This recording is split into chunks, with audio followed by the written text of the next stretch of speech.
Hi everyone, I'm Eun-Soo Won, Professor of Psychiatry, and this is Dr. Jiwon Kang, who is also a psychiatrist. Hi, I'm Dr. Jiwon Kang. We are a Korean-based YouTube channel called Talking Doctors, and we offer professional information on everything related to mental health to our Korean subscribers. So we were preparing videos in Korean on mindfulness-based meditation practices that will help overcome anxiety and depression related to the coronavirus, when we suddenly had an idea of making this video in English as well. That way we can offer this useful information to a much broader audience. We're actually going to show you a mindfulness breathing meditation technique at the end of this video, which you can simply follow and apply to yourself. Emphasis is being made on keeping social distances in order to prevent further spread of the disease. But with social distancing, a lot of people are expressing loneliness and depression. How can we stay mentally healthy while maintaining such social distancing? If you're conducting social distancing, and especially if you're quarantined, you should try to maintain regular contact and activities in your new circumstance. It's the physical contact that is prohibited, not the conversations that can be made through phone calls, emails, social media, etc. Actively reach out to your family and friends through these ways and really talk about the emotions and difficulties you're going through. Also, try to maintain a steady daily routine, as if you're spending most of your time at home, there's a big possibility your sleep-wake cycle gets disrupted and mealtimes become irregular.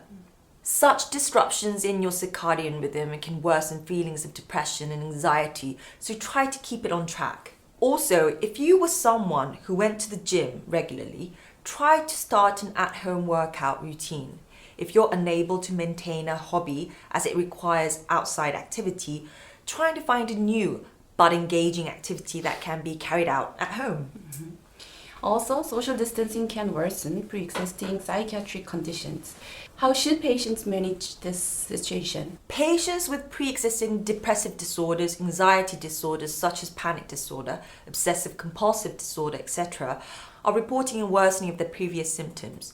If you're a patient already receiving treatment, make sure you get your regular treatment, whether it's medication or psychotherapy.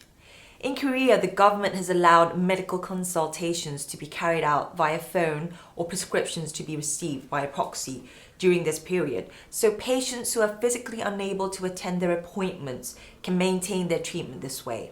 A cessation of treatment would overtly worsen symptoms. Also, utilize the resources the government is offering. For instance, in Korea, the coronavirus disease mental health support group has been organized, and community mental health centers are offering coronavirus disease-related services. Reach out to your family and friends and express in depth what you're going through. Just talking about it will really help.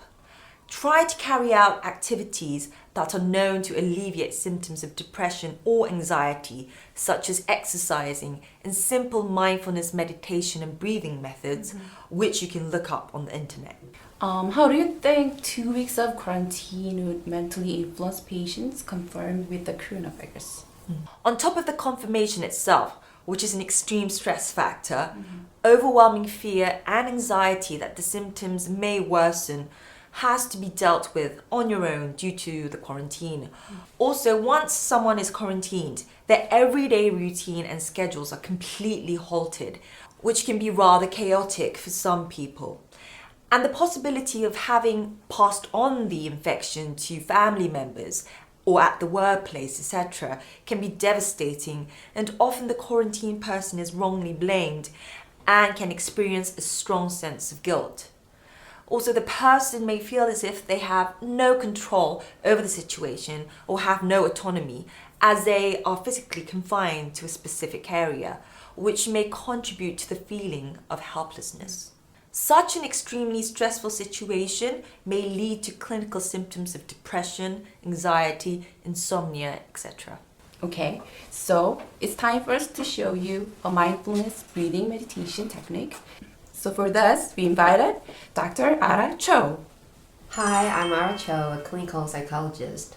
I specialize in mindfulness-based cognitive therapy. So before the actual demonstration, tell us what mindfulness-based cognitive therapy is.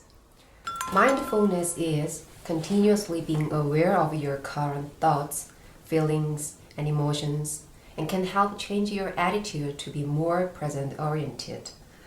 This will help prevent you from being judgmental about your thoughts and accept yourself the way you are. Mindfulness-based cognitive therapy is a psychotherapy that uses cognitive behavior therapy methods in collaboration with mindfulness meditative practices.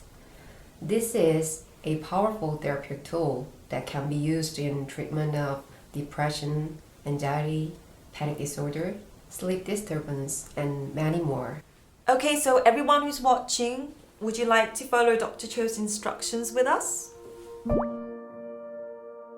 If you are ready, please close your eyes. Find a relaxed, comfortable position.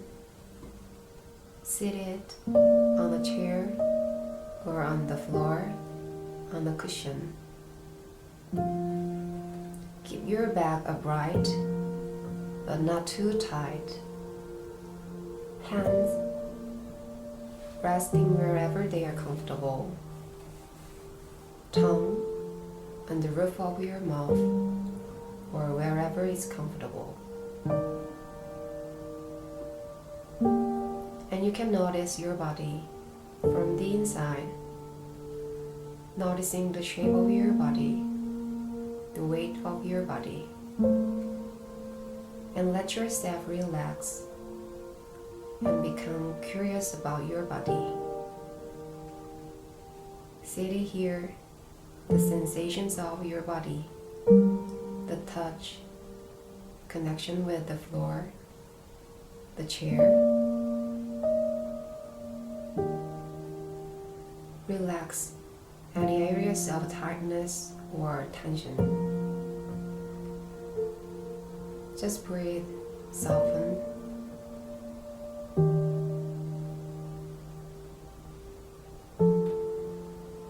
And now, begin to tune into your breathing in your body, feeling the natural flow of your breath.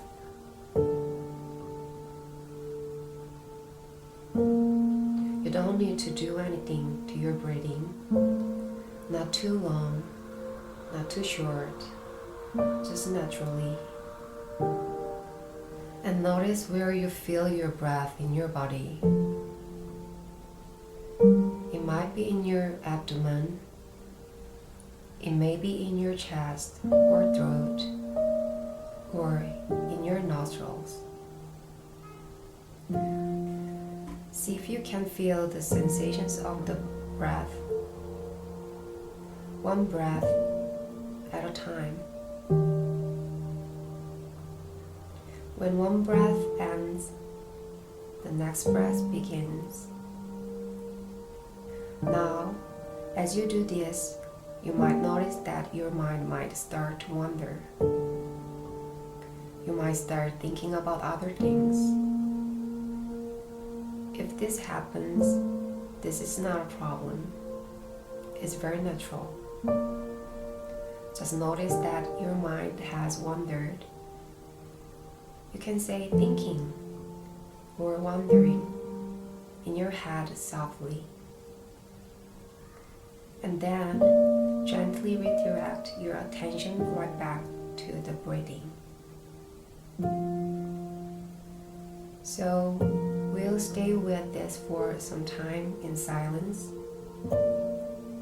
just a short time, noticing our breath, from time to time getting lost in thought and returning to our breath.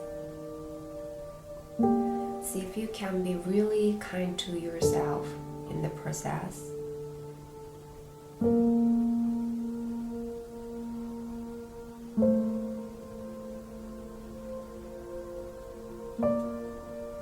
And once again, you can notice your body, your whole body, seated here.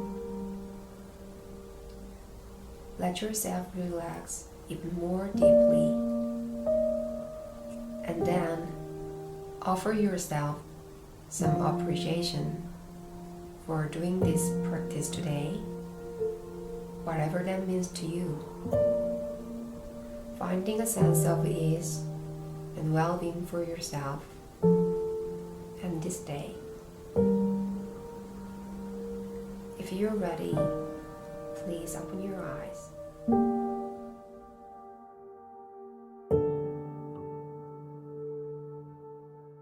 Thank you so much.